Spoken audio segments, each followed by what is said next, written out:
It's a bit chilly here in the Ozarks, but that won't stop some of us from getting on the water.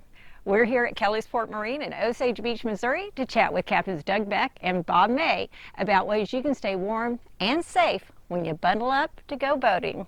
We still see a lot of boating at this time of year because we have anglers and, well, it's just so darn beautiful. We love to boat. And you can chill out. Yeah. Most people, when they think hypothermia, they're thinking or they're out in the snow or they're, on a desert highway someplace that's gotten real cold all of a sudden.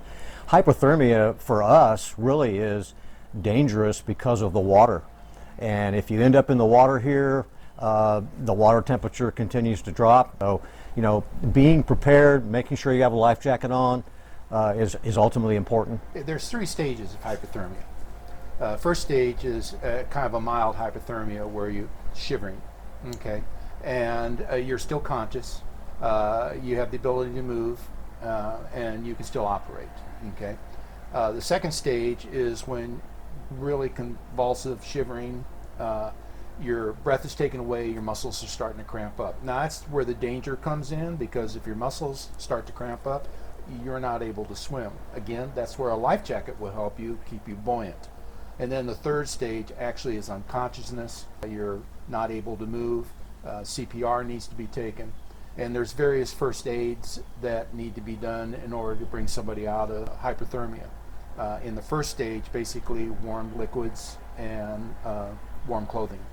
If they're wet, completely wet, get them out of the clothing. You both recommend taking extra clothes on the boat with you and putting them in a waterproof bag. Right. If you can, that's a good That's a suggestion. good suggestion. Yeah. Get back to the dock as quickly as you possibly can and get warmed up before you even do anything else. Just dock the boat, tie it off, get inside somewhere where you can get warmed back up again. Get in your truck or whatever and get warm. Now, we have a lot of people that go out fishing by themselves, or they boat by themselves. If you do fall out of the boat, okay, hopefully you'll have your life jacket on, but have a way to get out back into the boat, okay, that either by a boat ladder or some type of lift. Now, something that's real simple, a lot of boaters seem to forget.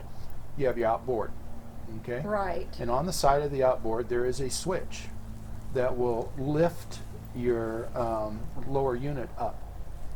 You can stand on the dolphin fins of the outboard, flip the switch, and the hydraulics will actually lift you up, and you'll be able to climb into the boat. Hopefully you had your lanyard connected to your kill switch so that when you did fall overboard, it killed the motor, if the motor was running at that point. Correct. A lot of times these guys will fall overboard when they're not driving. They're really actually just fishing, and they'll get caught by a wave or a wake or something like that, or the wind comes up all of a sudden and throws them off balance and they end up in the water. Would you say on your list of top safety devices for boaters is your life jacket and then your kill switch? Absolutely. Yes, Yes. those are the 2 number ones. Yeah, Yeah. absolutely. Those are the 2 number ones. And then a float plan. Something else that we've talked about before is you get back over to someone's fallen out of the boat, say, you've drifted a little bit from them, you get back to them, turn that boat off. Oh, absolutely. Just don't put it in neutral, turn it off. Count to 10 before you get out of the boat.